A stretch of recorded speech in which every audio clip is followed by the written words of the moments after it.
안녕하세요.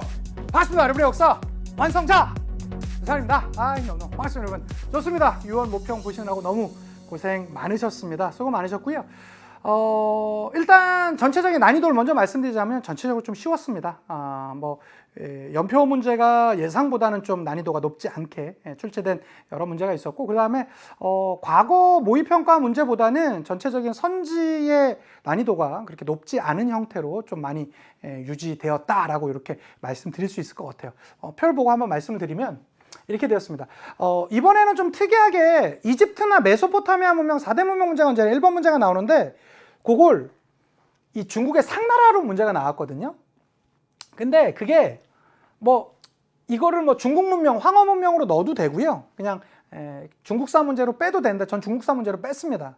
그렇게 따지자니까 각국사 문제가 4문제, 인도, 오스만, 아케메네스 왕조, 페르시아, 일본 메이지 정부 요게 나왔고요. 그 다음에 중국사 6문제, 사실 그 4대 문명을 1문제 빼고 5문제로 봐도 되지만 6문제로 상나라, 그 다음에 진시황제, 청나라, 요나라, 문화대혁명, 그 다음에 북위 이런 형태의 6문제가 나왔었고요. 서양사는 10문제였습니다.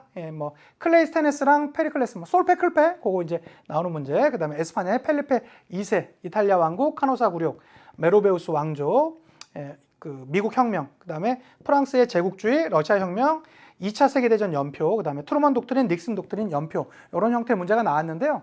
자, 중요한 건 사실은 이번에는 작년 수능의 재판이다 할 정도로 비슷한 문제들이 조금 많았습니다. 대표적인 게 여기 요나라 같은 경우 11번 문제, 거의 작년 수능 문제랑 거의 비슷해요. 정말 비슷하게 많이 나왔습니다. 문화 대혁명 문제도 작년 수능 문제랑 상당히 좀 비슷한 그러한 모습을 보여줬었고요. 일본의 메이지 정부도 마찬가지였습니다.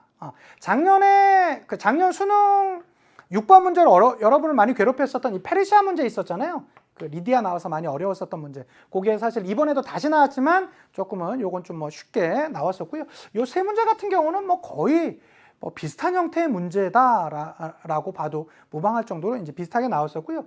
그 외에도 메로베우스 왕조 문제도 2019년도 모평 문제 한번 나왔던 형태의 문제가 거의 비슷하게 나왔었고, 러시아 혁명 파트도 마찬가지였습니다. 프랑스 제국주의 파트도 좀 비슷한 그러한 모습을 보였습니다. 그래서 이번 6월 모평은 좀 과거 모평 문제보다는 좀 기존에 있었던 모의평가 문제를 좀 바탕으로 낸 듯한 좀 느낌을 많이 받았었고요. 연표 문제가 좀 난이도가 깊지 않았었기 때문에 1등급 컷은 좀 많이 좀 높은 점수를 유지하지 않을까 싶은 예상을 조심스럽게 할 수 있겠습니다.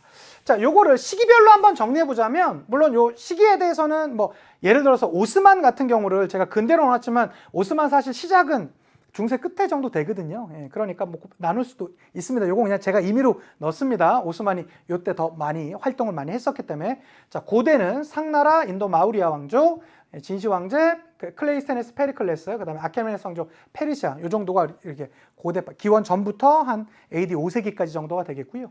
중세는 5에서 한 15세기 정도로 잡아봤는데, 카노사의 굴욕, 메로베우스 왕조, 요나라, 북위 정도로 4문제. 그 다음에 근대 파트 문제가 오스만, 그 다음에 펠리페 2세, 이탈리아 왕국, 청나라, 미국 혁명, 메이지 정부, 그 다음에 프랑스 제국주의 나왔는데, 언제든지 여러분들이 등급을 나누는 파트의 문제는 현대사 파트입니다. 현대사 파트는 많은 학생들이 되게 힘들어요. 그래서 문화 대혁명, 요거는 작년 수능이랑 거의 비슷한 형태로 나왔었기 때문에 어렵진 않았고요. 러시아 혁명도 마찬가지였습니다. 기존에 아마 기출에 대한 분석만 좀 잘 돼 있었으면 좀 쉽다라고 할 수 있었고, 연표 문제가 19번, 20번 문제로 나왔었는데요. 이것도 사실 과거 연표에 비해서는 그렇게 난이도가 높지는 않았다라고 할 수 있을 것 같아요.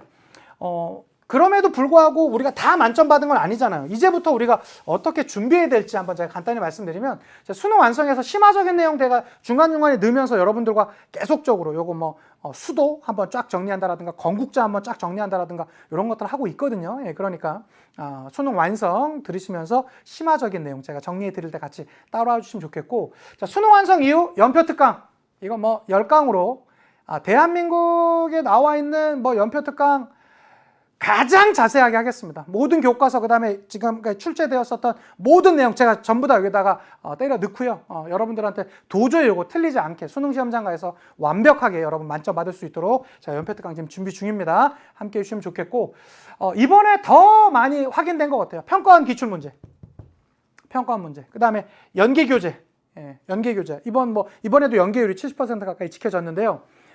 이 연계 교재, 수능 특강 수능 완성 문제와 함께 특히 평가원 기출 문제, 최근 5년치 6월, 9월 수능 문제 반드시 가지셔야 되고요. 외우다시피 반복적으로 풀어주셔야 됩니다. 거기 안에 나와 있는 연도라든가 주요 사건들은 다 기억하셔야 되고요. 요거 강조드리고 싶고요. 급할수록 기본으로 돌아가셔야 됩니다. 선생님 저 이번에 생각보다 시험 문제 좀 많이 틀렸는데요. 좀 안 되는데요. 왜 그러냐면요. 기본이 안 잡혀 있어서 그래요. 특히 제 이 강의 필기 노트 여러분한테 제공해 드리면서 제 강의 스타일이 기본을 되게 중요하게 여기는 강좌 아닙니까? 기본이 안 돼 있으면 절대 좋은 점수 나올 수 없습니다. 혹시라도 점수가 안 나오거나 혹은 약간 헷갈리는 개념들이 있었다라고 하면 반드시 기본 자, 강의 필기 노트 보시면서 반복해 주시는 그런 습관 가져주시면 충분히 좋은 점수 받아가실 수 있고요. 자, 본격적인 그 문제에 대한 구체적인 해설은 제가 본 해설 강의에서 여러분들한테 제공해 드리도록 하겠습니다. 바로 다른 데 가지 마시고요. 바로 그렇게 해주시면 되겠습니다. 자, 1강에 바로 본 해설에서 만나겠습니다. 인사드리고 마칠게요. 역사가 완성되는 그날까지 완!